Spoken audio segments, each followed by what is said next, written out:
ইরানের সাম্প্রতিক বছরগুলোর সবচেয়ে বড় সরকার বিরোধী বিক্ষোভ চলছে। এরই মধ্যে হতাহতের সংখ্যাও বহু। আর চলমান এই বিক্ষোভ নিয়ে আবারও মুখোমুখি ইরান ও যুক্তরাষ্ট্র।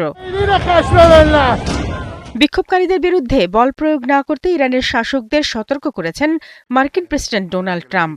দরকার হলে ইরানে হামলা চালানো হবে বলেও জানান তিনি।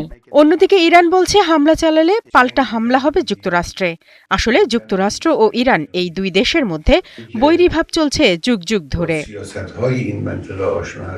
তেল শিল্প জাতীয়করণের পর মার্কিন যুক্তরাষ্ট্র এবং যুক্তরাজ্য ইরানের নির্বাচিত প্রধানমন্ত্রী মোহাম্মদ মোসাদ্দেককে উৎখাত করার জন্য একটি অভ্যুত্থানের পরিকল্পনা করে। আর ১৯৫৩ সালে মার্কিন যুক্তরাষ্ট্রের বেসামরিক বিদেশি গোয়েন্দা সংস্থা বা CIA দেশটির জনপ্রিয় প্রধানমন্ত্রী মোসাদ্দেককে উৎখাত করতে সাহায্য করে শাহ মোহাম্মদ রেজা পাহলভিকে ক্ষমতায় ফিরিয়ে আনে।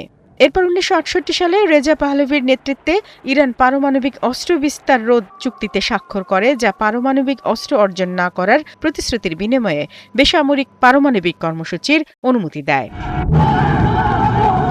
কিন্তু ১৯৭৯ সালে ইরানের ইসলামী বিপ্লব মার্কিন সমর্থিত শাহকে পালিয়ে যেতে বাধ্য করে। নির্বাসন থেকে আয়াতুল্লাহ খামেনি ফিরে এসে দেশটির সর্বোচ্চ ধর্মীয় নেতা হন। এছাড়া মৌলবাদী ছাত্ররা তেহরানে মার্কিন দূতাবাস দখল করে এবং কর্মীদের জিম্মি করে। এর পরের বছর মার্কিন যুক্তরাষ্ট্র ইরানের সাথে কূটনৈতিক সম্পর্ক ছিন্ন করে, ইরানের সম্পদ জব্দ করে এবং এর সাথে বেশিরভাগ বাণিজ্য নিষিদ্ধ করে। তবে ১৯৮১ সালে জিমি কার্টারের পদত্যাগের পর রোনাল্ড রিগান মার্কিন প্রেসিডেন্ট হিসেবে শপথ গ্রহণের কয়েক মিনিটের মধ্যেই ইরান ৫২ জন মার্কিন জিম্মিকে মুক্তি দেয়। এছাড়া ১৯৮৬ সালে রিগান মার্কিন অস্ত্র নিষেধাজ্ঞা লঙ্ঘন করে তেহরানের সাথে গোপন অস্ত্র চুক্তি প্রকাশ করেন। পরে ১৯৮৮ সালে মার্কিন যুদ্ধজাহাজ ভিনসেনেস ভুল করে উপসাগরের উপর ইরানি যাত্রীবাহী বিমান ভূপাতিত করে, যার ফলে নিহত হন ২৯০ জন আরোহী। পরে ২০০২ সালে মার্কিন প্রেসিডেন্ট জর্জ ডব্লিউ বুশ ইরানকে অশুভ ঘোষণা করেন, আর মার্কিন কর্মকর্তারা তেহরানের বিরুদ্ধে গোপন পারমাণবিক অস্ত্র কর্মসূচি পরিচালনার অভিযোগ করেন।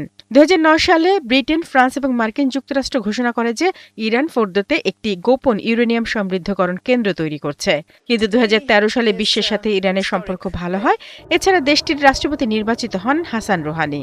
সে সময় ২০১৫ সালে ইরান এবং ৬টি বৃহৎ শক্তি একটি পারমাণবিক চুক্তিতে পৌঁছায়, যার অধীনে তেহরান নিষেধাজ্ঞা প্রত্যাহারের বিনিময়ে তার পারমাণবিক কাজ বন্ধ করতে সম্মত হয়। কিন্তু ২০১৮ সালের মে মাসে মার্কিন প্রেসিডেন্ট ডোনাল্ড ট্রাম্প পারমাণবিক চুক্তি থেকে সরে আসেন এবং ইরানের উপর অর্থনৈতিক নিষেধাজ্ঞা পুনরায় আরোপ করেন। এছাড়া ২০১৯ এপ্রিল মাসে মার্কিন যুক্তরাষ্ট্র ইসলামিক রেভলিউশনারি গার্ড কর্পসকে সন্ত্রাসী সংগঠন হিসেবে ঘোষণা করে।